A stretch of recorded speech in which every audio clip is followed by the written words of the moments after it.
My name is Eric Jurgensen. I am the Vice President of Baltimore Four Wheelers for 2025.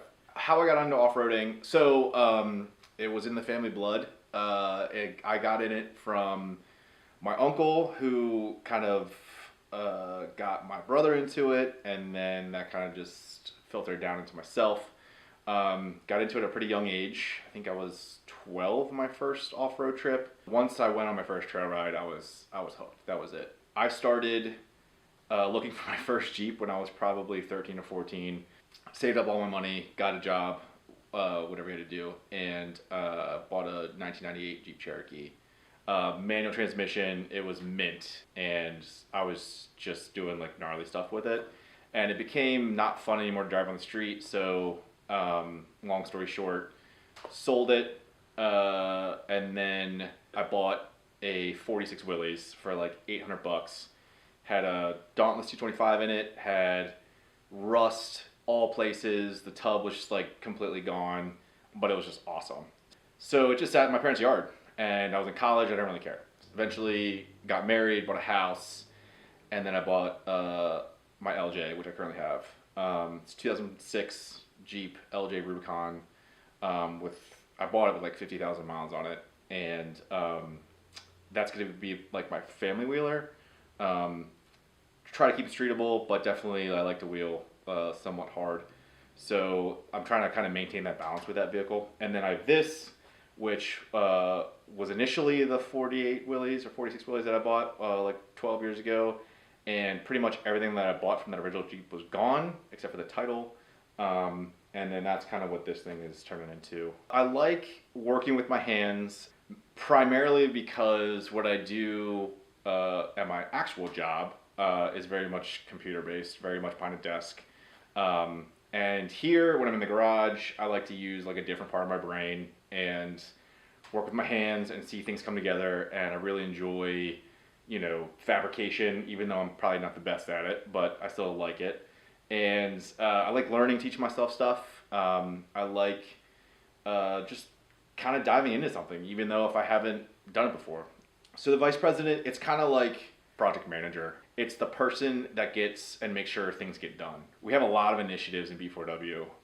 Even though we took a really long hiatus and we're just started the club last year, we are trying to bring it back to its full capacity from what we left it as. What I mean by that is we previously were doing like trail rides every month.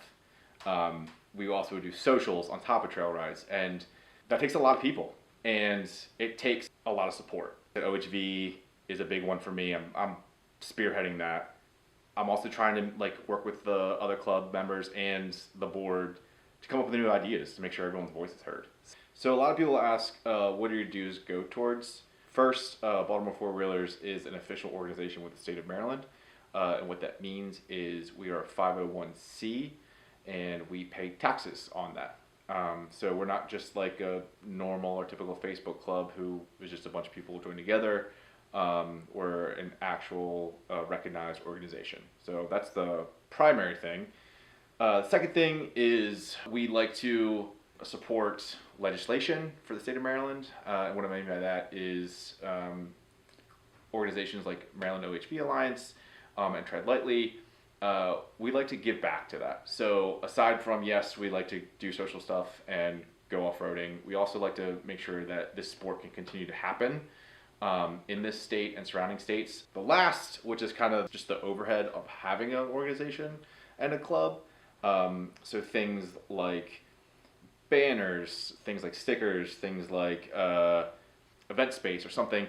It's to make the club function and give us money towards events that we can use to put back towards the club. So what does Baltimore Four Wheelers do? We're about taking groups of people to areas around the DMV, Pennsylvania, etc., and organizing trail rides. That's what our passion is. We love to be outdoors. We love to do cool stuff. We love to camp, and you get to meet awesome people. Since I've joined the club, from 2008 till now, I've met so many awesome people, and I don't know if I would have ever had that opportunity to meet them, but if you're looking for an organization where you can call up a buddy or call up a friend and say, hey, dude, I have an issue. I'm stuck on the side of the road. Come pick me up. I guarantee you that person's going to come and, help you out. I can think of multiple times where we have been in a really crappy situation and people put down everything they're working on to come help you out. I'll give you an example.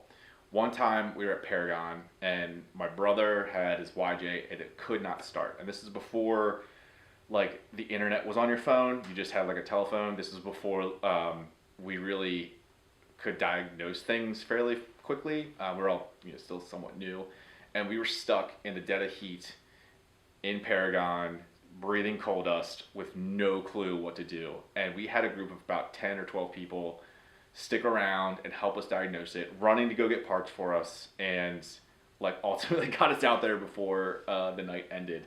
So I just don't know of another organization or group that's just that dedicated and willing to help and support people.